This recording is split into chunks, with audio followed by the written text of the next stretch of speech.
Selamat datang kembali di channel Borneo Trader. Di video kali ini saya akan menganalisa untuk saham-saham dari sektor retail dan beberapa yang di request. Langsung saja ke saham pertama. Access yang ditutup di harga 520 terkoreksi 2,8%. Asing net sell. Kalau dilihat dari broker semuanya Access akumulasi tipis. Langsung saja ke teknikalnya. Access masih sideways. Aman nggak? Seharusnya sih aman. Cuman supportnya agak jauh nih, 480. Kalau pandangan Borneo Trader gimana untuk arah Access? Access sepertinya nggak akan jebol 480. Jadi potensinya lebih ke sideways di atas 480. Ya, bahkan kalau dia minggu ini bisa tembus 550, dia sideways-nya di atas. Dengan Juni tetap pandangan saya Juni itu ISG bullish. Kita nggak tahu apa sentimennya, ya pandangan saya ada potensi ya. Kalau gitu tebak-tebakan dong, bisa aja dia nggak jadi bullish. Ya betul. Ya. Tapi analisa itu kan berdasarkan pengalaman. Pengalaman itu belum tentu juga 100% benar. Tapi kalau sudah terbiasa melihat market itu biasanya ya 60-70% itu benar analisanya. Ya, dimana sih yang ada benar 100% nggak ada kan? Itu. Jadi Access sideways. Jadi kalau mau beli Access itu ya dekat-dekat support 480. Tapi kalau nggak dikasih langsung tembus gimana? Kondisi beli di atas ini tuh harus lihat kondisi juga. Buy on breakout itu lihat bagaimana market saat berjalan. Gak masalah sebenarnya buy on breakout di sini.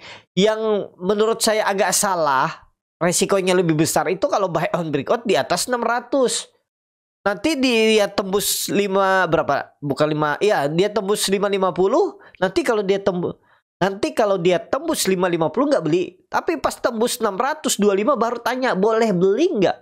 Tuh, ya. Sebenarnya nggak masalah beli harga atas, tapi kalau dibawa nge-swing ke bawah misalnya loh ya, ini belum tentu juga, ini belum pasti naik ya.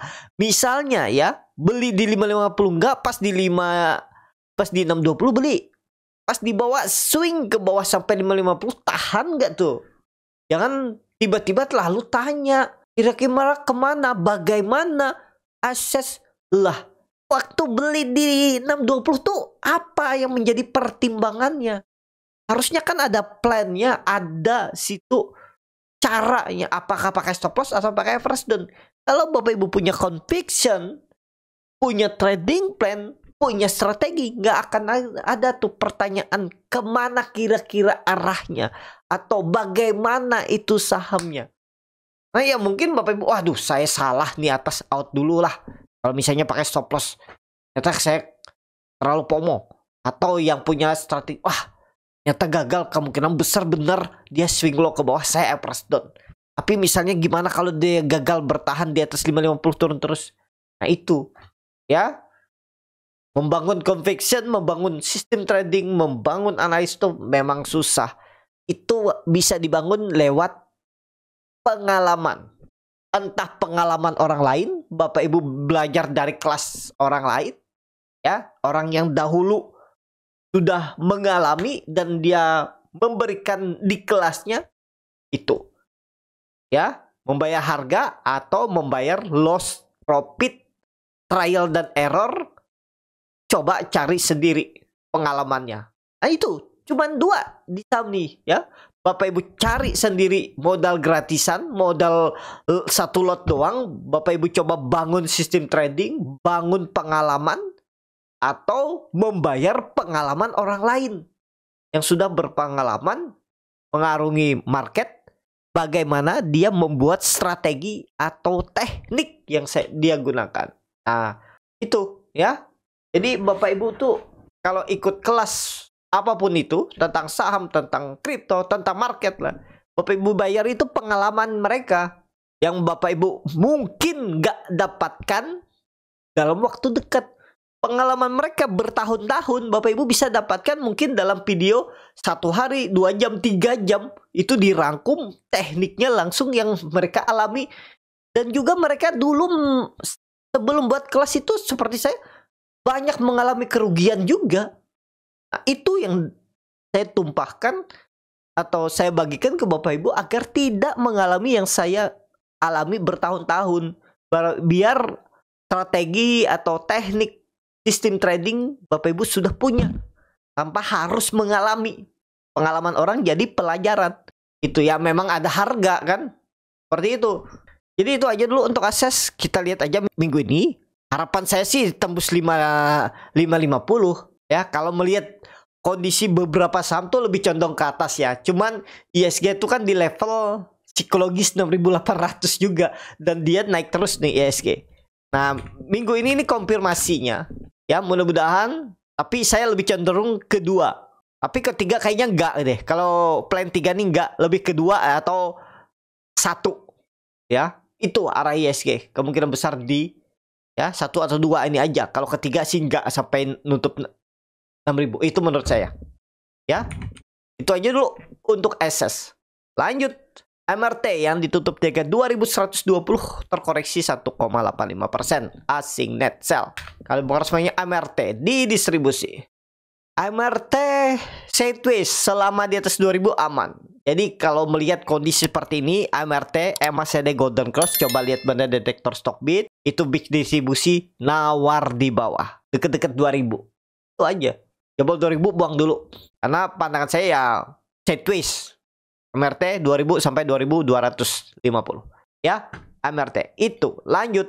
LPPF yang ditutup di harga 1820 menguat 4%. Asing net buy. Kalau dilihat di broker resminya LPPF akumulasi. LPPF luar biasa nih LPPF ya. Bagus nggak? Ya bagus. Gap langsung ditutup ya. Yang seperti ini apakah akan selalu terulang di setiap tahun atau saham-saham akan selalu seperti ini? Nggak, Bapak Ibu ya. Yang seperti ini nih jarang-jarang terjadi. Ya, ini gap dividennya ditutupnya setelah 1 tahun lebih. Terus yang atas-atas gap dividen malah nggak ditutup. Jadi saat ini LPPF masih sideways. LPPF masih sideways. Kalau pandangan saya LPPF ya support quote-nya tetap pakai 1600. Kalau itu jebol dead cat bond. Jadi kalau Bapak Ibu ada yang beli di harga atas nih ya pertimbangkan stop loss saja. Kalau misalnya dia merah tiba-tiba minggu ini jebol 1770. Out dulu baru buyback di 1600. Menurut saya seperti itu. Daripada average down. Tapi kalau Bapak Ibu suka average down juga sebenarnya nggak masalah. Itu aja dulu untuk LPPF. Kemana arahnya masih menunggu minggu ini ya. Antara dia tuh sideways-nya di atas 1800 atau ya di bawah. Di bawah 1800. Ditunggu dulu, belum bisa mengkonfirmasi 2 candle ini. Karena ya tiba-tiba balik arah. Tapi ya kalau Bapak Ibu sudah kebeli, kalau mau pakai stop loss ya 1770 tuh pertimbangkan stop loss LPPF. Coba lihat time frame weekly-nya. Weekly-nya volumenya menurun ya. Tapi sebenarnya ya ini rejection. Dia sempat jebol neckline cup and handle-nya ini atau double bottom ya. Rejection 1780-1800. Nah, kalau minggu ini jebol lagi, merah lagi udah indikasi lemah. Menurut saya lebih cenderung ke 1600-an LPPF ya. Itu aja dulu untuk LPPF. Lanjut MAPA yang ditutup di harga 665 menguat 2,3%. Asing net sell. MAPA di distribusi. MAPA cukup oke lah di atas 650. Ya, sama gambaran saya minggu ini nih konfirmasinya antara dia sideways di atas 650 dengan resisten 740 atau dia sideways di bawah 650 itu resisten, supportnya 600 ya. Minggu ini konfirmasinya. Kita lihat dulu arah untuk MAPA ya. Jangan takut ketinggalan, tapi kalau FOMO ya silahkan stop loss kalau gagal bertahan di atas 650 atau average down nanti di 600. Itu untuk MAPA. Lanjut MAPI yang ditutup di harga 1335 terkoreksi 2,19%. Asing net sell. Kalau bukan semuanya MAPI di distribusi. Langsung saja ke tekniknya, MAPI masih akan sideways. Mudah-mudahan gak jebol ya 1300. Masih menunggu dulu. Kalau mau spekulasi buy di support aja. Ya. MAPI itu aja, nggak usah panjang lebar nih, lagi sideways, mudah-mudahan aman. Kalau dilihat time frame weekly-nya harusnya aman. Kenapa? Kemarin minggu lalu itu koreksi volume kecil. Setengah. Dan MACD masih bagus arah atas. Ya, yang pentingnya itu kuncinya jangan jebol 1300. Bisa jadi kan kalau minggu ini rebound sih bisa tembus 1400. Mudah-mudahan ya. Kita lihat aja untuk MAPI. Lanjut. MIDI yang ditutup di harga 404 menguat 3,54%. Asing net sell. Kalau dibongkar semuanya MIDI akumulasi. MIDI bagus, tapi sudah dekat resisten 410, 400 berapa nih? 414. Jadi wait and see dulu. Kenapa? Karena juga Bapak Ibu perhatikan, dia naik dengan low volume. Takutnya tiba-tiba dibuang. Menariknya memang kalau MIDI ini ya di 370, 360 spekulasi buy-nya. Ya, karena menurut saya ada potensi dia sideways-nya di bawah. Tapi kalau dia tembus, sebenarnya bisa aja. Ya, bisa nih. Dia sideways di atas. Cuman ya itu nunggu konfirmasi masa. Apa yang menjadi pertimbangan saya itu mau beli MIDI di tengah sini. Kecuali kalau scalping saya lihat pas market buka. Apa yang menjadi pertimbangan saya misalnya kalau mau beli MIDI. Ini nggak masuk. Kalau menurut saya loh ya. Secara teknikal untuk nge-swing. Saya anggap ketinggalan. Kalau saya masuk. Waktu itu tuh ya kalau nggak disupport 4340 ya buy on breakout 360. Kalau pas waktu itu saya lihat. Karena saya juga banyak pilihan saham lain yang nggak lihat. Ya, kalau misalnya saya beli di sini, gimana saya mengatur stop loss-nya? Stop loss di tengah-tengah sini terlalu beresiko. Kenapa? Bisa aja habis di stop loss dia rebound. Emang kalau stop loss di support bawah ini nggak pasti habis support rebound? Pasti ada potensi juga rebound, cuman resikonya sudah terukur. Ya udahlah, ya sesuai plan, sesuai sistem trading. Buy on breakout gimana? Mau beli nggak? Ya kalau untuk scalping mungkin pas saya lihat nanti. Kalau pas lihat market buka bid offernya bagus ya mungkin. Tapi nggak berharap profit lebar. Itu ya. Kenapa nggak buy on breakout untuk swing? Bapak Ibu perhatikan volumenya. Dan kenaikannya ini menurut saya nggak wajar. Maksudnya apa ya? Pokoknya ya gara-gara sentimen kemarin laba aja. Itu biasanya nggak terlalu kuat untuk bertahan lama. Takutnya tiba-tiba dibuang dulu. Nah itu saya lebih memilih. Kalau MIDI ini ya buy on support. Kalau dia koreksi ke dekat-dekat support beli. Atau nanti di atas. Kalau dia mulai sideways di atas ini dekat-dekat support ini mungkin saya beli. Ya kalau gagal bertahan di atas 400 saya buang. Itu ya. Tapi kembali lagi ya strategi itu banyak macam. Belum tentu juga strategi yang saya utarakan tadi itu cocok dengan Bapak Ibu. Atau pasti profit. Belum pasti juga. Ada strategi yang lain juga yang bisa kasih profit. Ya kembali ke masing-masing. Ya itu aja dulu untuk MIDI. RALS yang ditutup dagang 414 terkoreksi 0,94%. Asing net sell. Kalau bukan resminya RALS di distribusi. RALS gambaran saya masih sama. Plan 1 yang lebih kuat terbentuk. Tapi kita lihat aja ya. Mudah-mudahan lah bagi Bapak Ibu yang beli harga-harga 420 ini bisa take profit dulu. Dia kedua baru sideways di area di atas 400 berapa nih? Ya di atas 420 sampai 450. Nah, mudah-mudahan ya. Kalau pandangan saya plan 1 nih yang akan terbentuk RALS. Ya. Pokoknya RALS kecil kemungkinan kalau jebol 400 atau 390. Jadi di Mei ini antara sideways di area 2 atas atau sideways di area 1 di bawah 420 dia. Nih. Ya. Pokoknya Bapak Ibu yang nyangkut sabar menunggu boleh. Tapi disclaimer ya ini baru analisa saya. Dan kalau dalam analisa itu kan ada chance sekitaran ya 30% meleset juga. Itu chance melesetnya ya paling jebol 380 tiba-tiba. Tapi harapan saya memang 70% RALS sideways di area 1 atau 2 ini. Ya di Mei. Dan ya ada potensi bangkit Juni. Tembus 450. Mudah-mudahan ya. RALS perubahan praksi harga minimal ya kalau dikasih ke 500 kan lumayan. Sampai Juni nanti. Disclaimer analisa kembali.